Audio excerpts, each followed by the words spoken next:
بفرق مایه قومی کرد زمان ناشکی و دانه تو به زمان ناشکی و دانه تو به زمان کس نده کردن برن کس نده کردن برن کرد جنده بن جنده به قطعه آلا کردن جنده به قطعه آلا کردن هم خوردن رنگ کورو شورشی سردکن کنادیان مدارشان سردکن کنادیان مدارشان کس نده کردن برن کس نده کردن برن کرد جنده بن جنده به قطعه آلا کردن جنده به قطعه آلا کردن هم خوردن مریا و کی مثل ایمان و پادیمان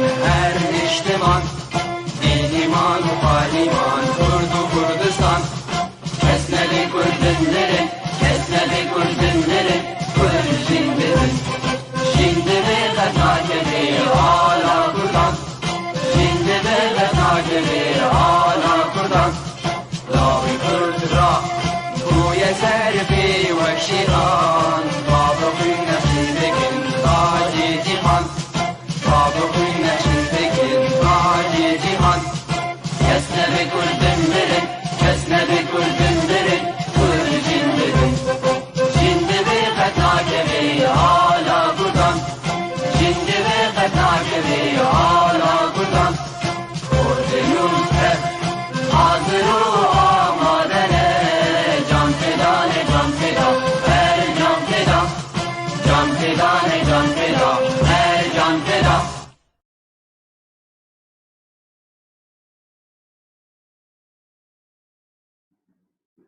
مساء الخير وحياكم الله أينما كنتم مشاهدي بيف تي في الأكارم. في حلقة هذه الليلة من برنامجكم حواراتنا سنناقش ونذكر من ذاكرته الوطنية والسياسية يعاني خللا بالمسؤولية وأداء الواجب الإنساني قبل الوطني تجاه شعبه وبلده الذي يعيش منذ أكثر من نصف قرن حالة تسلط أبشع أنواع أنظمة القمع والإرهاب المنظم، وخاصة بالحقبة الأسدية وتحديدا في عهد الولد المعتوه بشار البهرزي أو الصفوي الذي لم يسلم الحجر قبل البشر من فنون إجرامه ودماره لكل مقومات الحياة، والتي ربطها وجسدها بشعاره الهمجي الأسد أو نحرق البلد، والذي يحتم على جميع أحرار وشرفاء بلدنا سوريا حرقه ووأد أفكاره وكل قيمه وعقائده العنصرية الشوفينية قبل أن يتم حرق الباقية من أبناء وأرض وطننا السوري الذي ما يزال مصيره مجهولا يا أحبائي الأفاضل،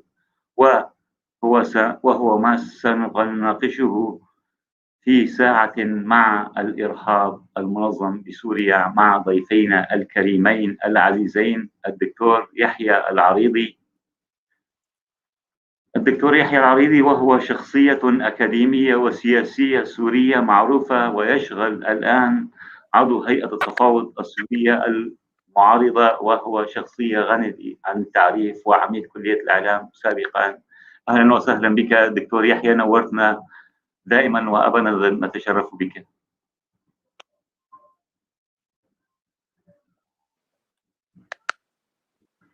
دكتور يحيى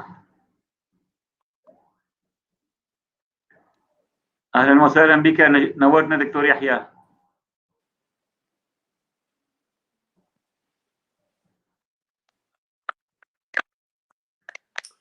مساء الخير، أهلا وسهلا بك. أهلا أخي سليمان، حياك الله دكتور. مساء النور.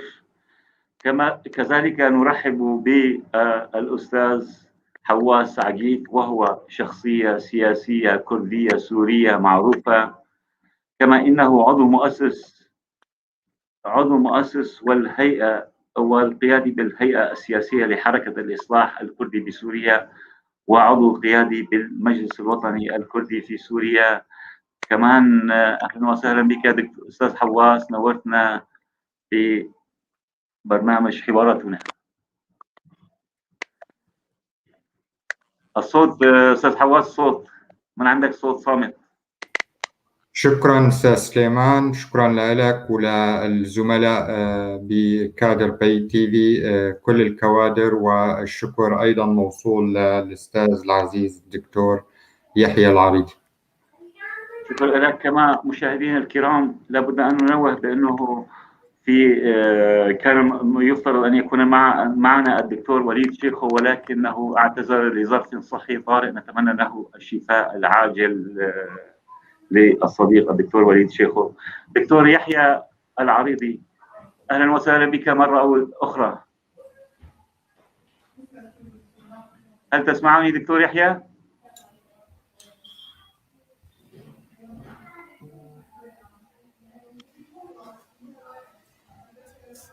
دكتور يحيى، السؤال الأول يبدو النت ضعيف عندك، الأسئلة تجي أو بشكل متقطع لضعف النت. دكتور يحيى، حبذا لو نعرف بداية ما هو الإرهاب وبشكليه العام والمنظم، تعريف الإرهاب بشكليه العام والمنظم.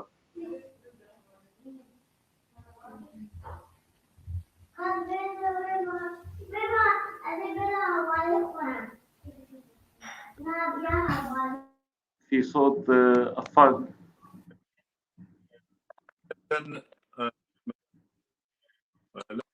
ومتابعيكم دكتور، صوت غير واضح نهائيا. حواس سعدون، وكان بودنا أن يكون معنا الأستاذ شيخو. أهلا وسهلا بك. تحية لجمهوركم الكريم. بالإجابة على سؤالكم،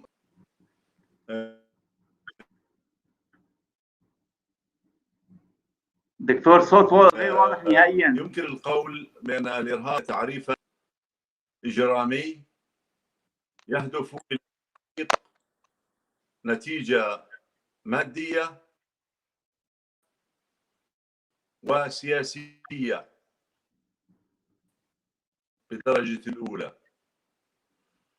دخل هذا التعبير ودخلت مفاعيله إلى منطقتنا مع اغتصاب فلسطين بشكل فاضح وواضح.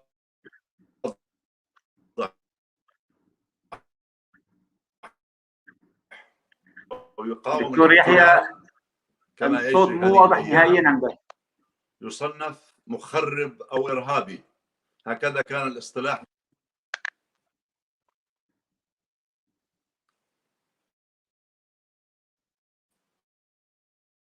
دكتور يحيى، لريثما يضبط النت عندك. النت غير واضح نهائيا، الصوت غير واضح نهائيا شيئا ولا الصورة يعني.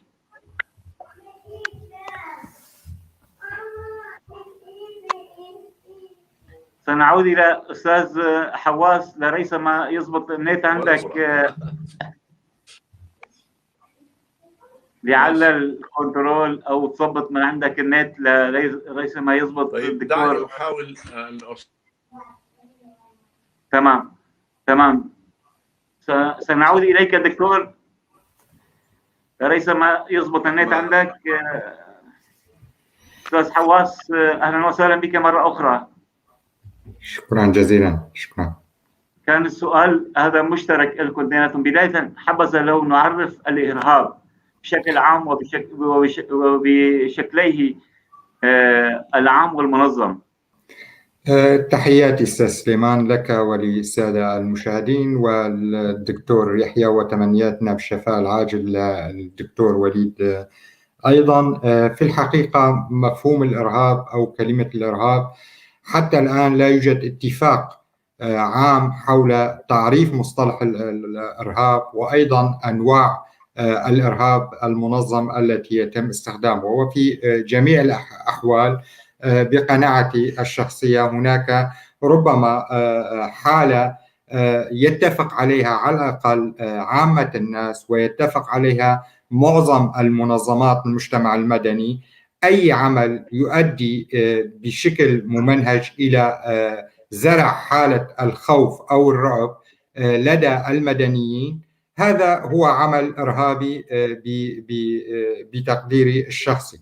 الإرهاب المنظم هو أي عمل يقوم بها مجموعات منظمة من خلال قيام الأهداف محددة، سواء كانت سياسية أو كانت أمنية عسكرية أو كانت أهداف منها الهيمنة، حتى إن كانت اقتصادية أو مادية، ولديها أنواع متعددة في هذا الاتجاه، وهذا يتم من خلال سلطات منظمة. ما نشاهده ربما علينا أن نتكلم بأمثلة حية، لأننا في سوريا للأسف نعاني منذ 10 سنوات من جميع صنوف الإرهاب، من عقود من الزمن نعاني من الإرهاب المنظم بقناعتي الشخصية، التي كانت يمارسها السلطات المتعاقبة على الحكم في ظل نشوء الدولة السورية الحديثة بعد اتفاقيات الدولية التي تم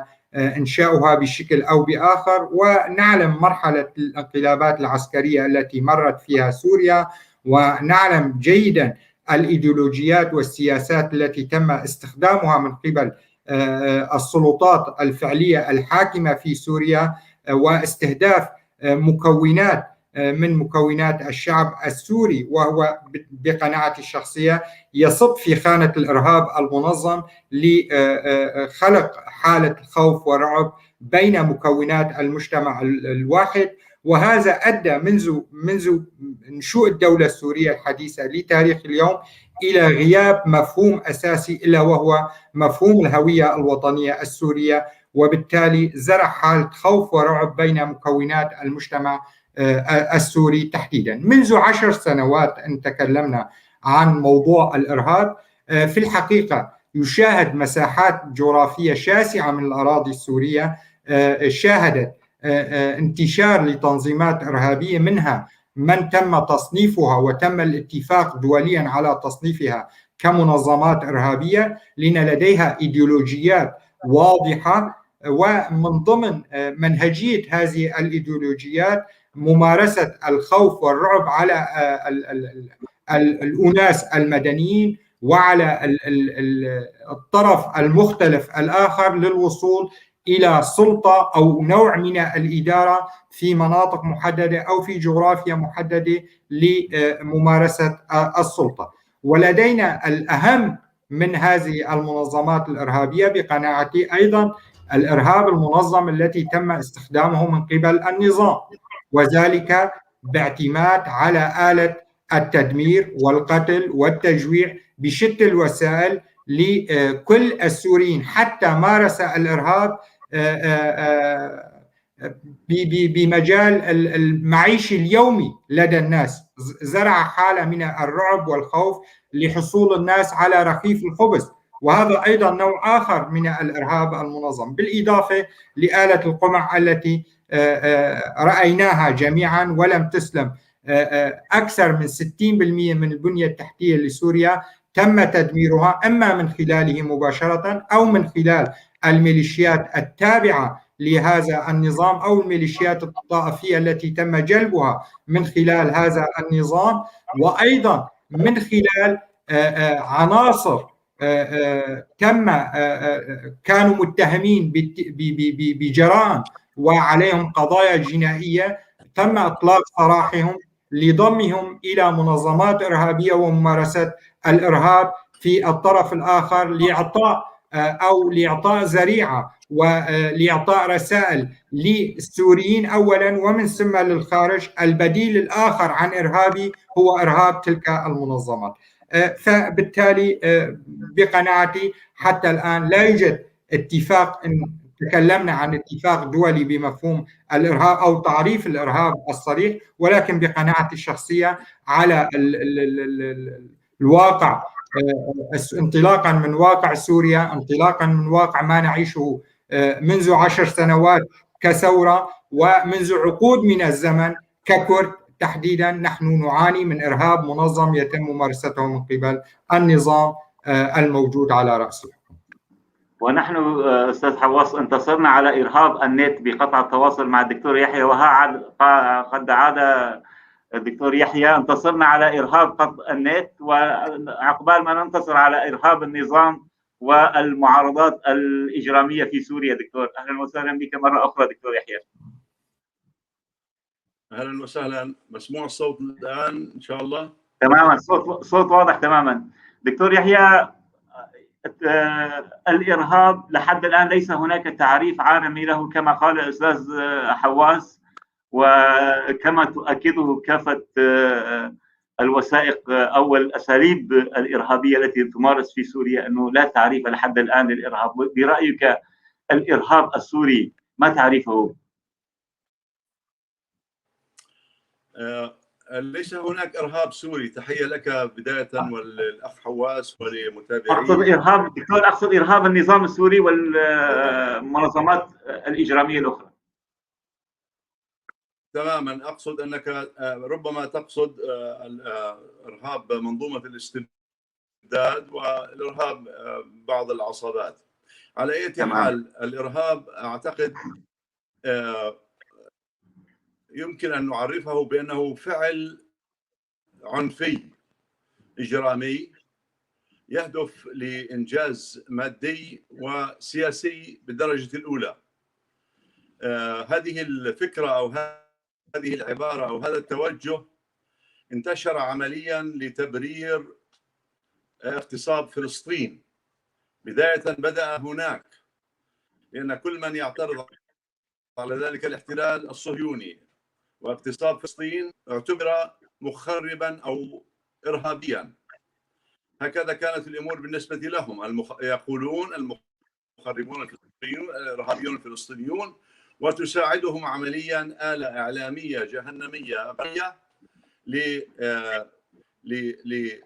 لسحق الحق في وإنساني في فلسطين، وأيضا لتبرير وجود هؤلاء الغزاة إلى أرض فلسطين.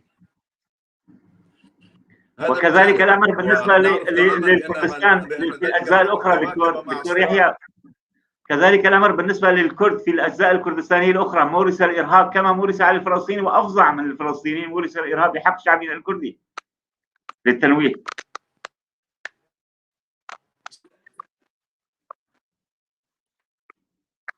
سآتي إلى مسألة الكرد وتلك المعاناة. لا، كوني بالمقارنة يعني أنت ذكرت الفلسطينيين فنفس الحال، اثنيناتهم القضيتين متشابهين. لا تقلق. إذا سمحت لي أقول لك بأن ذلك. تفضل دكتور، تفضل. عفوا، دعني أكمل حول هذا الموضوع. تفضل تفضل. صراع الغرب والشرق، وكيف كانت الأمور بالنسبة كيف ينظر الجانب الأمريكي للاتحاد السوفيتي، يعتبره إرهابيا، وبالمقابل أيضا الاتحاد السوفيتي كان ينظر للغرب الإمبريالي على أنه إرهابي. تواكب الأمر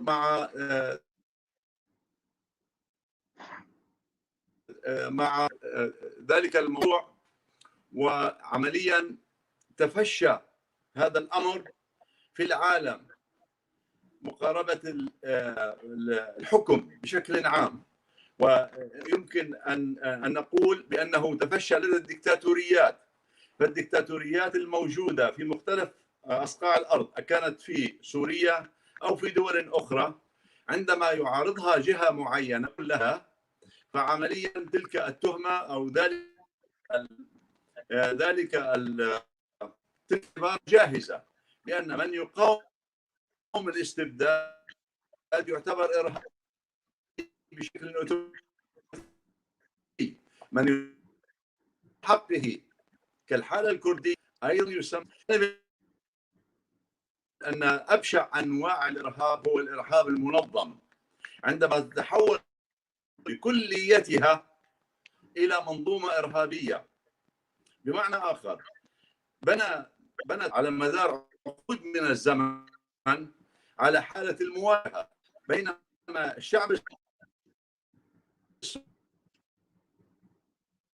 حياته بشكل أو آخر على العيش والبقاء بشكل أو آخر، لكن النظام الاستبدادي اتصف بالإرهاب المنظم، لم يكن معلنا لعقود من الزمن، لكن كل من قال له لا، كل من عرضه، كل من لم يؤله تلك المنظومة الاستبدادية اعتبر إرهابيا. والشاهد على ذلك حقيقة السنوات العشر الماضية التي تحت يافطتها تدمرت سوريا، بحيث أنه قيل أن النظام يقاوم الإرهاب، شرد أو دمرت بيوتها، و احتلال من فصيلة الإيرانية والروسية. ومن هنا أعتقد أن هذا هو أشد أنواع الإرهاب المنظم الذي يواجهه السوريون. الآن إذا أردتني أن أنتقل إلى المظلومية الكردية وما جرى لإخوتنا الكرد وما تعرض خلال عقود طويلة من الزمن كما تشاء أو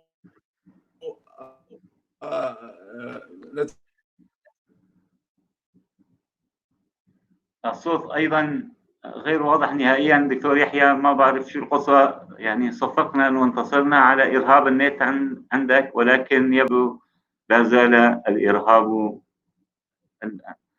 النت متواصلا. سنعود إليك دكتور لريثما يضبط عندك مرة أخرى.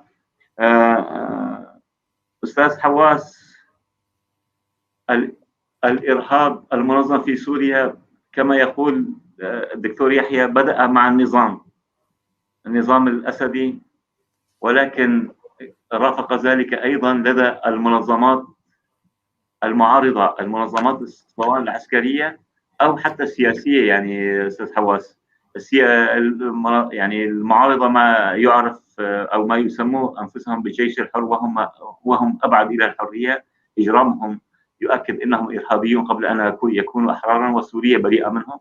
وكذلك حتى هناك فصائل سياسية تمارس إرهاب الفكري، إرهاب إلغاء الآخر، الاعتراف بحقوق الآخر. لا نريد مثلا حق أنه يساهموا بمنحنا الحقوق، ولكن هناك عدم الاعتراف بحقوق الآخر هو بحد ذاته أيضا إرهاب فكري وسياسي.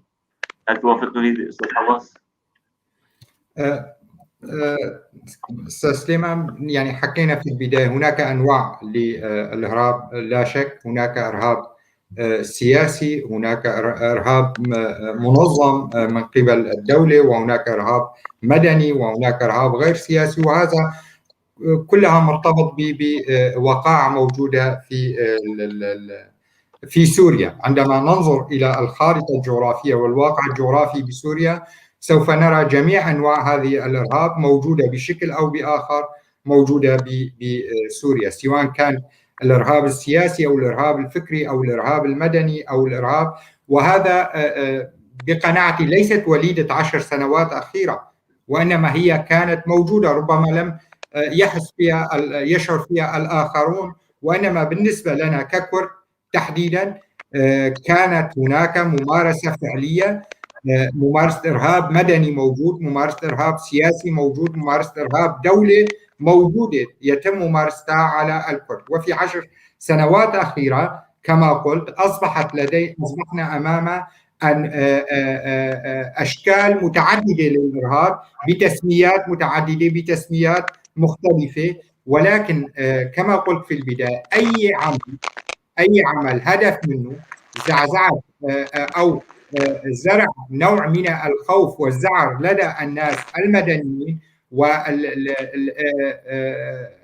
والأخلاق أو الحشد باتجاه فكرة محددة وإرهاب الناس أو جعل الناس متخوفين من فكرة محددة، فهذا بحد ذاته هو ممارسة الإرهاب السياسي. مثلا على سبيل المثال دائما نلاحظ، وهذه التهمة كانت جائزة عندما كان يتم اعتقالنا من قبل النظام أو استدعائنا من قبل أجهزته الأمنية، الحركة السياسية الكردية هي حركة انفصالية. لا زالت إلى يومنا هذا نسمع هذه المقولات التي عفى عنها الظن. هذا نوع من الإرهاب الفكري التي يتم ممارسته وزرعه بين أبناء المكون الواحد، المكونات المجتمعية الواحدة، أي بين السوريين بكل مكوناته وبكل أطيافه، وبالتالي يزرع حالة خوف من أبناء مكون آخر من المكون الكردي الذي هو متهم بالانفصال أو اقتطاع جزء من الأراضي السورية والحاقها بالدولة الأجنبية، وكأن الكرد هم مهاجرين وانوجدوا على سوريا ويحاولون الآن اقتطاع جزء من الأراضي السورية. ونفسهم الذين ينددون باتفاقيات الدولية التي جزأت خارطة المنطقة ككل وجزأت جغرافيا المنطقة ككل ومنها جغرافيا كردستان، والحقت جزء منها جغرافيا وجود الكردي التاريخي بشريا وجغرافيا بسوريا الدولة الحديثة الموجودة. نفسهم يتحدثون بشكل أو بآخر أين هي هذه الجغرافيا، نفس اسطوانة النظام. بقناعتي هذه الفكرة ليس وليدة النظام الموجود حالي، وإنما هي كانت موجودة قبل هذا النظام. عندما نعود منذ الحقبة الناصرية، منذ حقبة عبد الناصر ونشوء الفكر القومي، بقناعتي منذ نشوء الدولة السورية الحديثة، مش نشوء الدولة الحديثة السورية الحديثة، طالما غابت عنها مفهوم الهوية الوطنية السورية القائمة على التعدد القومي الحقيقي والديني الموجود في سوريا، فبالتالي انوجدت نوع من الإرهاب الفكري والسياسي في تلك الحقبة واستمرت، ولكن ازدادت وتيرتها بمراحل وفق المراحل التي مرت فيها سوريا. النظام الموجود حاليا هو كان أكثرهم إجراما وأكثرهم تطبيقا للإرهاب المنظم على السوريين بشكل عام ومن بينهم الكرد. ما يتعلق بتسمية الإرهاب أو تصنيف الإرهاب، في الحقيقة ربما أشرت حضرتك بالبداية للموضوع، لاحظنا بأجزاء أخرى من كردستان تم تصنيف حركات تحررية كردستانية بصفة إرهاب. هل هؤلاء فعلا إرهاب؟ إذن هناك أشكالية وخلاف حقيقي بمفهوم وتعريف الإرهاب.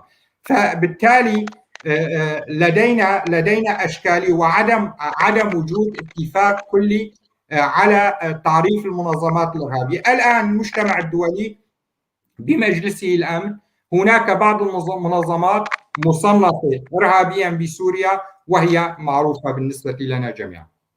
هلا نشوف الدكتور يحيى العويد. دكتور الصوت عندك إن شاء عم تسمعني بشكل واضح؟ دكتور يحيى، هل سمعت أستاذ حواس؟ وإذا كان سمعته لك تعليق على ما قاله؟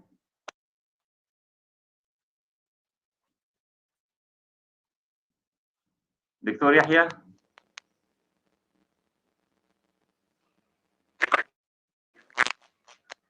دكتور يحيى، هل تسمعني؟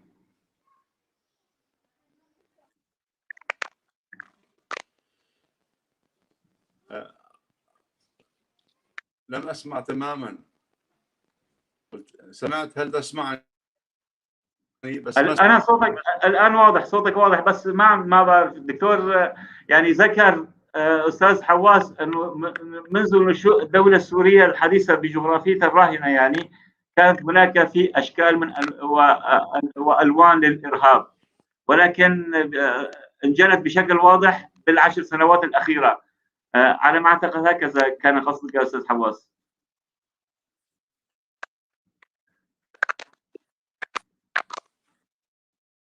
دكتور يحيى، ما سمعت يا أخي. المشكلة مش من عندي بالمناسبة، النت هون قوي كثير. ما بعرف يعني، أتمنى إذا كان من البرنامج، أتمنى من الكنترول أن يتدخل إذا كان ممكنا. تفضل دكتور، الآن نسمعك.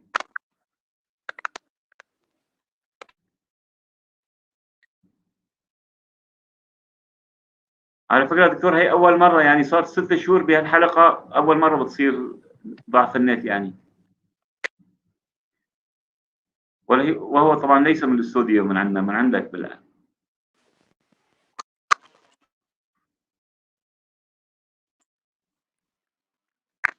تفضل دكتور يحيى، تفضل. اعتقد النت كويس هون، ماشي حال. تفضل تفضل دكتور، تفضل. انت تسمع صوتي؟ نعم سامعك، تفضل، سامعك.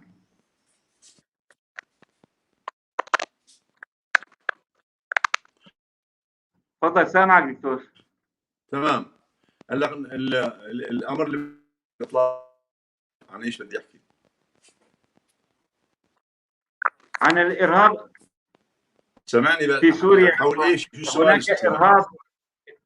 هناك إرهاب من الدولة وإرهاب من قوى المعارضة. في إرهاب من قوى المعارضة وإرهاب من الدولة. يعني كان الشعب السوري في 15 آذار 2011 صار لأجل الحرية، ولكن قمعت الحرية من الطرفين، من ما كان يعتبر معارضا للنظام، فالتقى النظام والمعارضات بالإرهاب دكتور.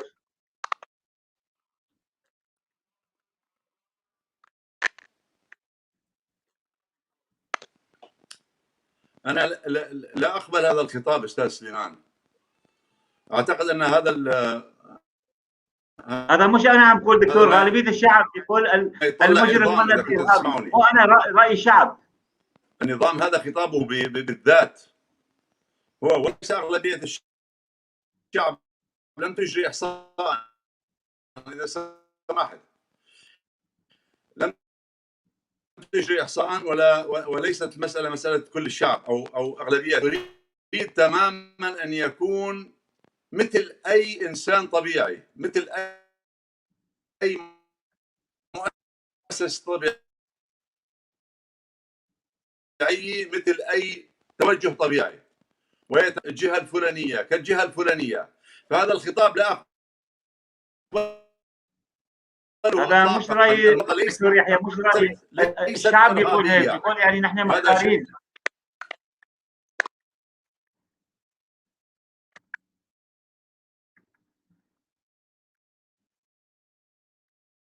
لا، هذا الشعب أرفض هذا الكلام.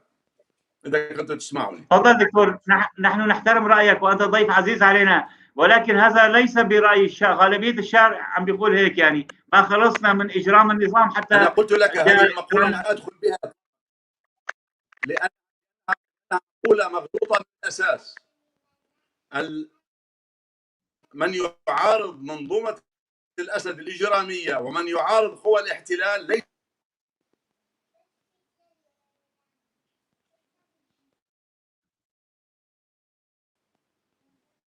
الصوت غير واضح، يعني ما بعرف.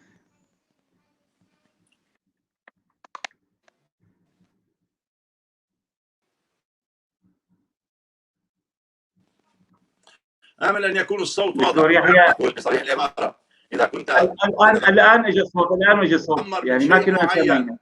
إذا كان لديك أي مشكلة مع، لا يمكنك أن تصف من يقف في وجه الاستبداد والأسدي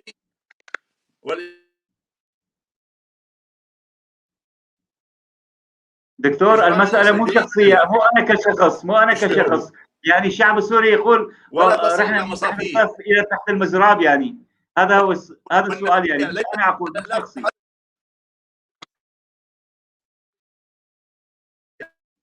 نازية لا تصل حربيين في. اسمح لي، 55,000 صورة لمن قضوا تحت التعذيب من السوريين. إذا كان هناك مظلومية لدى أخوتنا الكرد، لا يمكن أن تصل إلى مصافي أن تصف المعارضة أو تصف من يقف في وجه منظومة الاستبداد بأنه يشبه النظام. هذا أمر مرفوض يا أستاذ سليمان. دكتور، جبهة النصرة وكتائب أبو عمشات وأبو ما بعرف شو، أبو فلان المجاهد وأبو دكتور، هذول شو بيختلفوا عن المخابرات السورية؟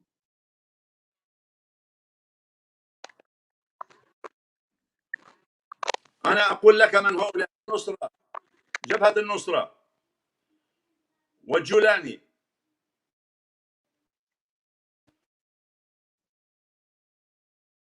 وقبل القاعدة وآخرين، كلهم سوريون أشد المعاناة،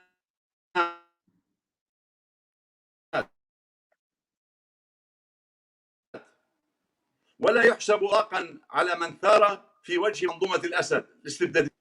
فهذا خلط غير مسموح به، غير طبيعي، غير عادي. تأذت الثورة، تأذى صوت الحرية من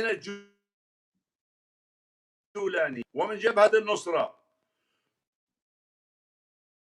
ومن أبو عمشة، وهؤلاء أكثر نسبيا كما تأذت من النظام. دكتور بس هذول في إطار رسمي اسمه إطار الائتلاف، أعضاء بالائتلاف الوطني السوري المعارض يعني.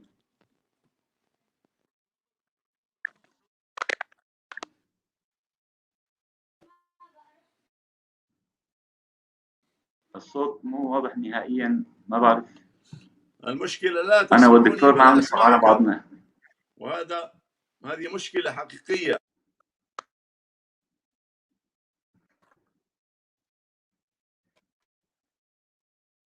دكتور نهائيا ما عم نسمع حقيقيا وواقعيا. دكتور أنا ليس لي سؤال خاص شخصي، إنما سؤال ذكرت لك أمثلة إنه شو الفرق بين أساليب المخابرات، بين سجون مخابرات النظام السوري وسجون اليوم شفنا تقرير عن في قناة الرضا وفي العربية في كذا مواقع طلعت كيف حال المعتقلين في عفرين، كيف يسقونهم مياه آسنة، مياه مريضة، مياه يعني محاولة مسممة. يعني هذه الأساليب شو بتختلف عن أساليب النظام السوري؟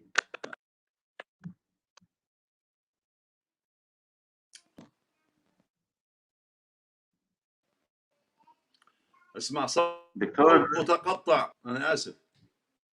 دكتور، التقارير منظمات دولية حقوقية تؤكد أنه ما في هناك فرق بين ممارسات المخابرات السورية وممارسات جبهة النصرة أو هلق هيئة الشام، أحرار الشام، ما بعرف شو مسمين حالهم، عمشاد وفصائل اللي حاكمة في إدلب، وهؤلاء أعضاء بالائتلاف الوطني السوري المعارض. شو اليوم تقرير اليوم كان تقرير أنهم يحاولون نحر المعتقلين في عفرين وفي إدلب.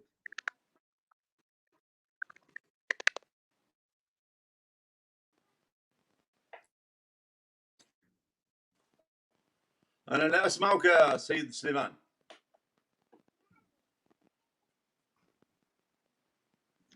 فعلا كما يقول الأستاذ صالح ينقو، ضعف النت يجعل من الحوار حوار طرشان. لريثما يضبط النت عند الدكتور أستاذ حواس. نعود إليك مرة أخرى دكتور. أستاذ حواس، تسمعوني أستاذ حواس؟ تفضل أستاذ سليمان، تفضل. يعني أنت سمعت الحوار ما بيني وبين الدكتور وكان غير واضح. هو مبتكر أنه أنا لي موقف شخصي، لا أنقل ما ينقله لسان، أنا هنا عبارة عن لسان حال غالبية الشعب السوري. ووقت أقول غالبية المطلقة، يقول من تحت الدف إلى تحت المزراب، من إرهاب المخابرات السورية إلى إرهاب أبو عمشات جبهة النصرة إلى إرهاب كذا كذا. فشو الفرق؟ يعني غالبية المعارضات المسلحة عضوة في مو غالبية إن لم نقل الكل في الائتلاف الوطني. أستاذ سليمان، أتوقع كان هناك لخط فعلا في الفهم بينك وبين الدكتور يحيى عريدي. أنا أعرف الدكتور يحيى عريدي عن قرب، ولديه توجه واضح ورؤية واضحة. هناك فرق بين السؤال عن القوى العسكرية الموجودة على الأرض وبين تسمية المعارضة السياسية. ولسنا في سوريا أمام معارضة واحدة، نحن أمام معارضات متعددة وأمام شخصيات معارضة وأجسام سياسية معارضة مختلفة. وإنما الفصائل العسكرية الموجودة في الأرض أيضا نحن أمام تصرفات مختلفة من الفصائل العسكرية الموجودة في الأرض.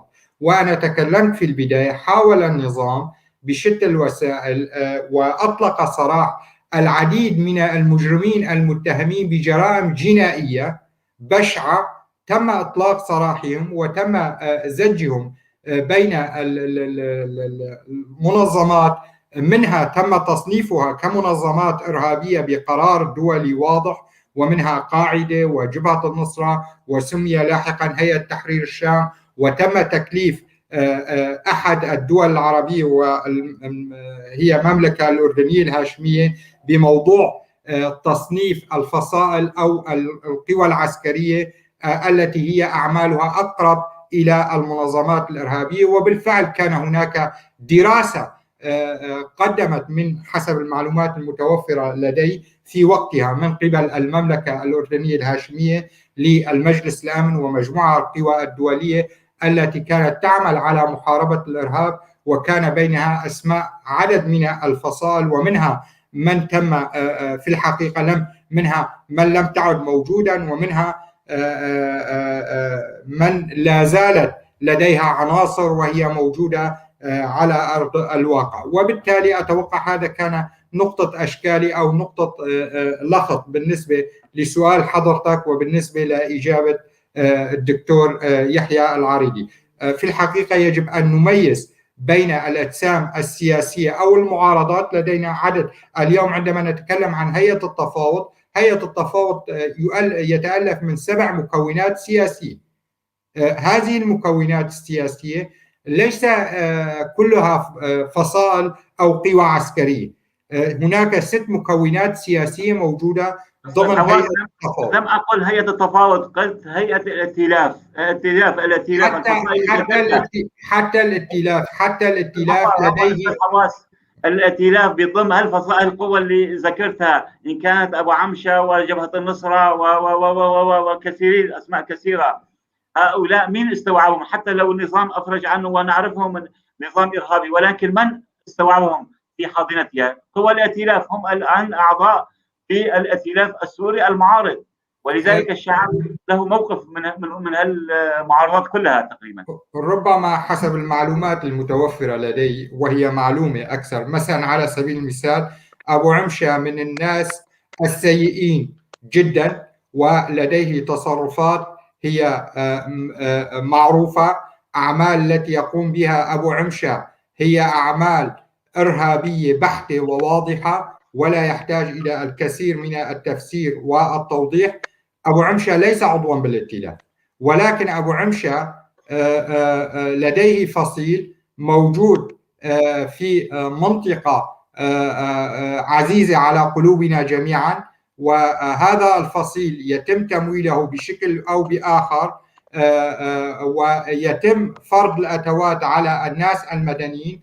وهذه الأعمال هي أعمال مدانة بكل المقاييس، ولا يمكن أن نعطي سلوك أو انطباع نعكس تصرفات أبو عمشة على بقية القوى المعارضة السورية. تصرفات أبو عمشة بحاجة إلى إدانة، وبحاجة إلى أن نعمل جميعا لتحقيق عدالة انتقالية وغيرها. طبعا لتحقيق كل من لديه تجاوزات، وكل من لديه خروقات، وكل من تدنى له نفسه بأن يمد يده على أي مدني سوري في أي مكان إن كان، وأساء إلى أي جهة سياسية إن كانت. بكل تأكيد هي أعمال مدانة، ويجب أن نعمل جميعا لتحقيق العدالة الانتقالية في سوريا المستقبل، ولتحقيق جبر الضرر وتعويض المتضررين مما قام به أي جهة إن كان. بغض النظر عن التسميات الموجودة، يجب أن نعمل جميعا. ولكن أؤكد بأن هذه الأعمال، الإرهاب المنظم، مسببه الأساسي ومنبعه الأساسي هو هذا النظام المجرم التي يحاول أن يعطي، وهو على فكرة يحاول حتى بين الأطراف ما يسمى الفصائل التابعة للمعارضة، يحاول زج عناصر لإعطاء صورة سلبية عن ثورة الشعب السوري الذي انطلق من بدايته مطالبا بالحرية، مطالبا بالكرامة، مطالبا بالديمقراطية لسوريا، ولا يمكن تحقيق ذلك بوجود هذا النظام، لأن هذا النظام لديه أدوات وخلق أدوات في الجهة المقابلة الأخرى، ومنها داعش ونصرة وغيرها. أستاذ حواس، إجا هذا إلينا دكتور يحيى. دكتور يحيى، الآن تسمعني بشكل جيد؟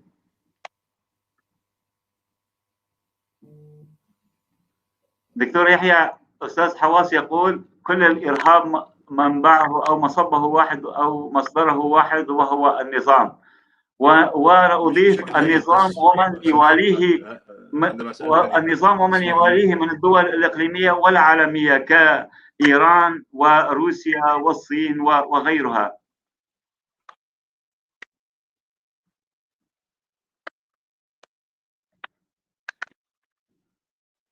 هل توافقني دكتور يحيى؟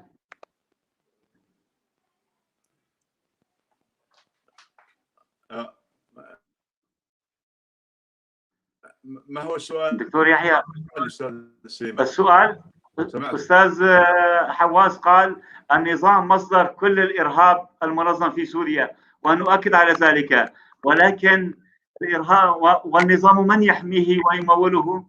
الأنظمة الإقليمية والدولية كالنظام الإيراني، وأيضا حتى التركي يعني كان بيساعده، وحتى الآن هناك في أدلة ما تحت الطاولة كمان، في هناك تعاون وثيق مع تركيا أيضا، وأيضا عالميا روسيا والصين وغيرها من الدول العالمية الكبرى.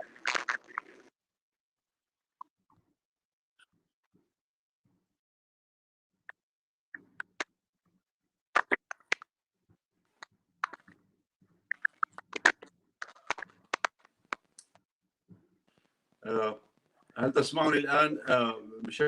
تماما، تفضل تماما، تفضل. ما السؤال؟ تفضل.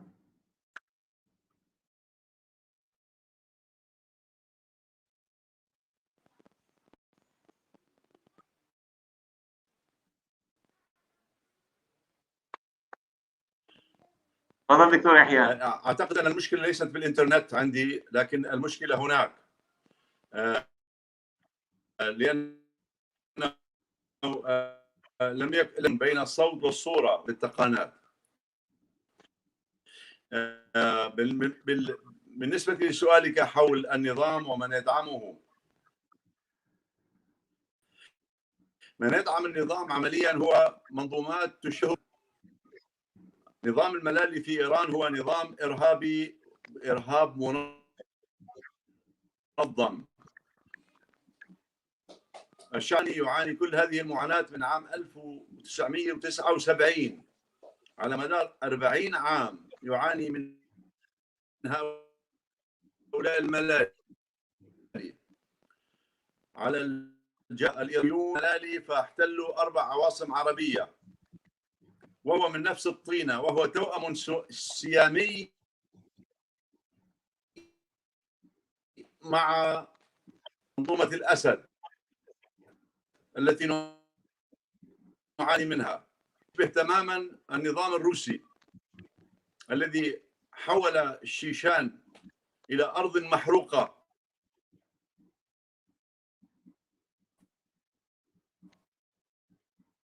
عبرته بالتدمير الإرهاب الدولي، ويزيد طنبور نغما المجلس الأمن ويأخذه رهينة.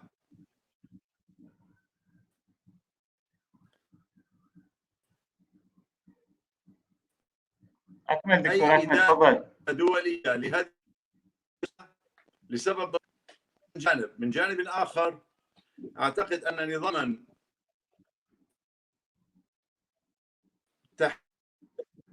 بحكم هو أيضا يباح بإرهاب المنظم، وأعتقد أنه تجاوزها.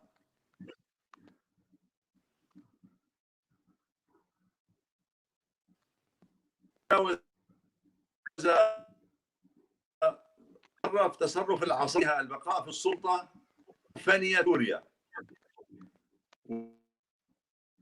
وما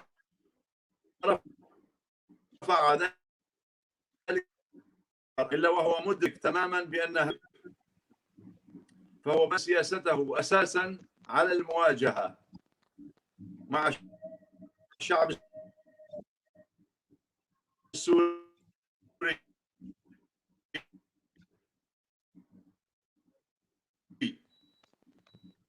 أن تسمعني، أعود إلى بعض النقاط. صوتي مسموع. تفضل. صوت ضعيف جدا.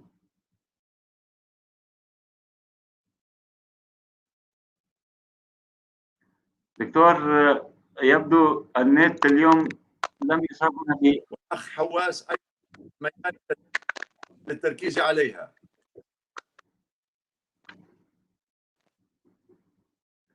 دكتور، الصوت نهائيا مو واضح، يعني غير مسموع. أنا فعلا يعني سعيد جدا، هاي ثالث مرة تكون ضيفنا يعني الصوت غير واضح في هذه المرة. أنا سعيد جدا بوجودك معنا، ولكن للأسف النت ما بيسمعنا. لا ريس ما يصلح النت عندك. نعود إلى أستاذ حواس. أستاذ حواس، يعني فعلا الحلقة هي أول حلقة يعني فيها إشكالية إنترنت ضعيف جدا جدا. خلينا نفهم منك دكتور أستاذ حواس، يعني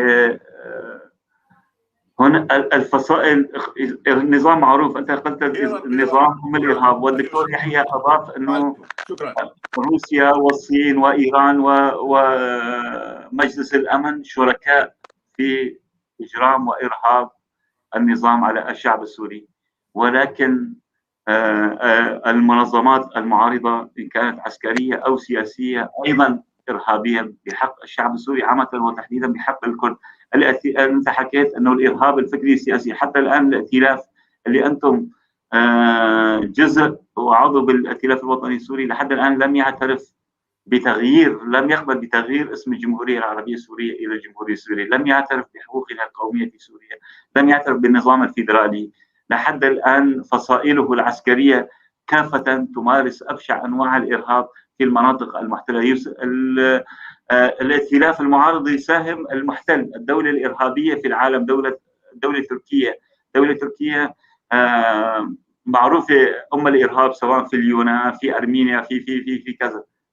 إيران لا يقل، تركيا لا تقل إرهابا عن إيران، والائتلاف يساعد تركيا في احتلال أراضي سورية، وخاصة نحن كرد. أنتم ككرد لماذا المجلس الوطني له مواقف قومية مشرفة، ولكنكم لماذا عضو في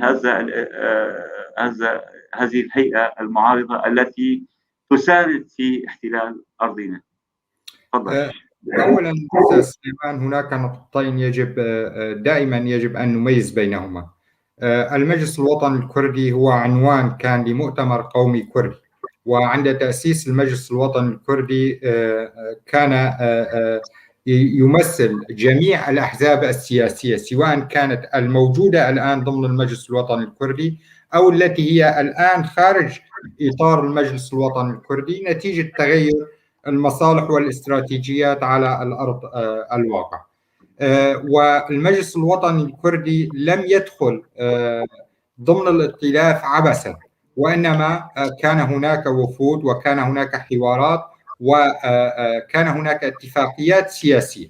وهذا الاتفاق السياسي التي دخل بموجبه المجلس الوطني الكردي للائتلاف هي كانت منبثقة من روح الشارع الكردي التي انتفض في وجه هذا النظام، والتي أكد بأن مطلب الشعب الكردي وحل القضية الكردية يكون مع الشعب السوري وليس مع هذا النظام البائد الذي تسبب أو مارس جميع أنواع الظلم والتهميش والاستبداد بحق الشعب الكردي في سوريا منذ عقود من الزمن. وبالتالي دخول المجلس الوطني الكردي كان برهان لواقع الشارع الكردي منذ انطلاقة الثورة السورية، بكل الأحزاب السياسية الموجودة باستثناء الحزب الاتحاد الديمقراطي البيادي التي كانت موجودة في لجنة الحوار مع الأحزاب، ولكن عند انطلاقة الإعلان عن المجلس الوطني الكردي تراجع بيادي عن هذا الرؤية، وبعدها تم يعني هم بالاصل يقولون حزب مو كردي، هم حزب وطني سوري يعني مش كردي يعني. هلا التسميه بالنسبه الى اخره، ولكن نعلم جميعا اغلبيه الاعضاء، اغلبيه المنتسبين الموجودين ضمن هذا الحزب هم من الكرد، وبالتالي هذا الموضوع عاد لديهم سياساتهم، استراتيجياتهم، توجهاتهم، ولا زال حتى الحوارات الجاريه في هذا التوقيت بين المجلس الوطني الكردي والاحزاب الحركة الوطنية الكردية، ومن ضمنها حزب البيادي. إن لم يكن كرديا فلماذا يكون ضمن الأحزاب الوحدة الوطنية الكردية التي تم تسميتها مؤخرا؟ لماذا يكون بينهم؟ أنا وجهت كذا دعوة، اتصلت مع قياداتهم، كافة القيادات، حتى السكرتير رئيس حزب القيادة يعني كمان اتصلنا معه ليكونوا ضيوفا، ولكنهم اعتذروا لكي نسألهم هذا السؤال يعني وقت هذا على كل جواب هذا السؤال يعود لهم، ولكن هناك نحن اليوم بحوار معهم على أساس أنه حزب كردي، وهنا أتكلم كمجلس وطني كردي مع الأحزاب الوحدة الوطنية ومن ضمنهم البيادي. إن لم يكن كذلك فبقناعتي لم يكن هناك ضرورة أن يكونوا موجودين ضمن هذه الأحزاب التي يتم التفاوض معهم.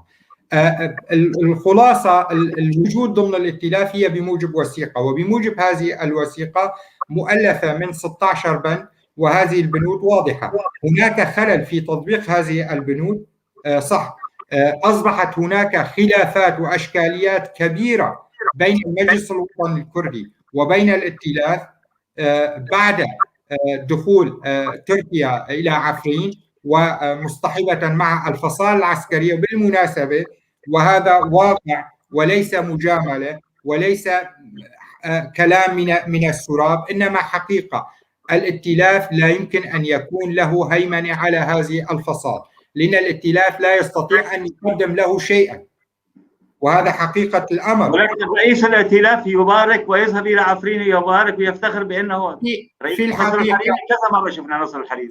نعم، في الحقيقة هذا يعني محاولة الاستغلال السياسي على أساس بين قوسين لديه منطقة وبإمكانه أن يدخل، ولكن المجتمع الدولي والسوريين وكل الأناس يعني حواس بحد ذاته إرهاب آخر عندما نرى أنه رئيس الائتلاف حجر شطرنج بيد دولة محتلة لسوريا لإدلب، وليس للمناطق الكردية فقط، لإدلب لكذا، ويصدق الاحتلال.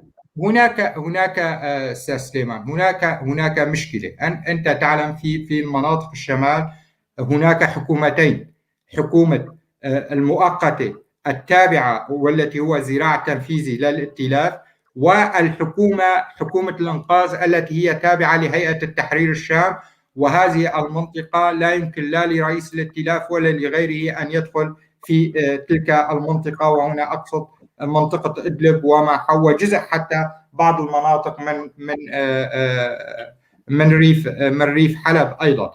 بالتالي كنت أتمنى يعني بصراحة، هلا أنت بهذا الموضوع كان المفروض أنه يكون معك ضيف يتم المناقشة بهذه الأفكار اللي عم تطرحها حضرتك، لأنه أنت عم تناقشني بشيء سابقا لدينا كمجلس وطني كردي موقف وبيانات ومناشدات، وكان على اساس الدكتور يحيى يرد، ولكن بضعف النفس يعني بصراحه حتى اختيار الدكتور يحيى عريضي غير يعني عدم المؤاخذه غير موفق، لانه الدكتور يحيى عريضي غير ممثل عن الائتلاف.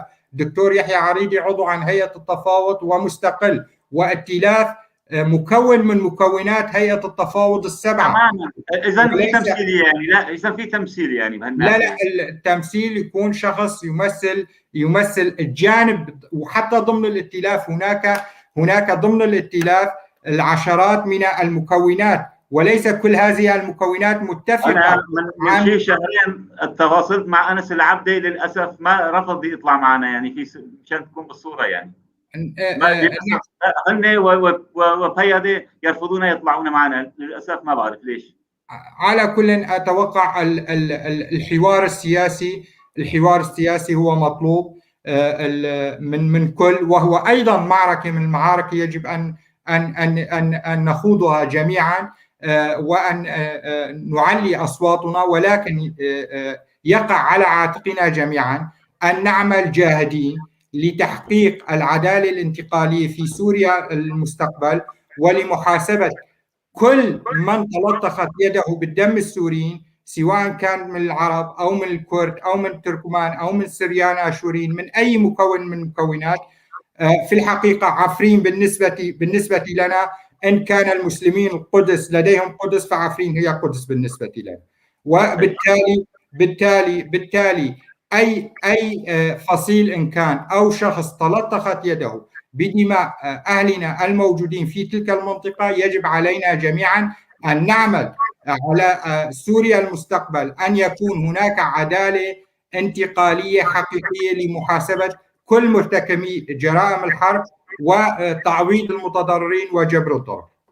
ونحن نضم صوتنا إلى صوتك. للأسف قلنا الساعة انتهت، كنا غالبية الوقت مع الدكتور يحيى، كان في ضعف النت.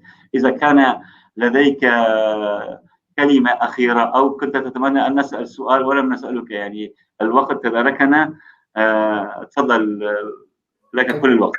شكرا جزيلا لحضرتك أستاذ سليمان، ولكل كوادر الزملاء الأخوات والأخوة كوادر بيف تي في، وللسادة المشاهدين لسوء الحظ ربما الخلل التقني اللي كان موجود عند دكتور يحيى. في الحقيقة ضعف ديت عند دكتور يحيى، ربما كنا بحاجة لأن نسمع أكثر أيضا من دكتور يحيى. وأنا شخصيا أعتذر عن أي شيء لم أستطع أن أوصله ضمن أو أجيب عنه كما هو مطلوب، رغم أنني أحاول أن أكون دائما واضح وشفاف بكل تقديراتي وبكل إجاباتي. وأتمنى أن نسعى جميعا. ربما أنا سأذكر لكم حادثة. كنت مرة مع أحد السفراء الدوليين، كنا نناقش بموضوع القضية الكردية في سوريا، فقال لي إن كان هناك 23 مليون سوري فيجب عليكم ككرد أن تضعوا المنتمين للقومية الكردية جانبا وتناقشوا مع الآخرين فردا فردا. في الحقيقة أمامنا مشوار طويل ومشوار شاق، ويجب أن يكون كل شخص منا سفير لقضيته وأن يناقش مع الآخرين لإيصال فهم الآخر بحقيقة القضية الكردية وبحقيقة المعاناة. وربما أنت حضرتك أشرت لنقطة، نحن لا نأخذ حقوقنا من أحد، وإنما نشترك مع الآخرين والذين يشبهوننا للوصول إلى حقوق كل السوريين، وعلى رأسهم حق الكرد وحق الحياة.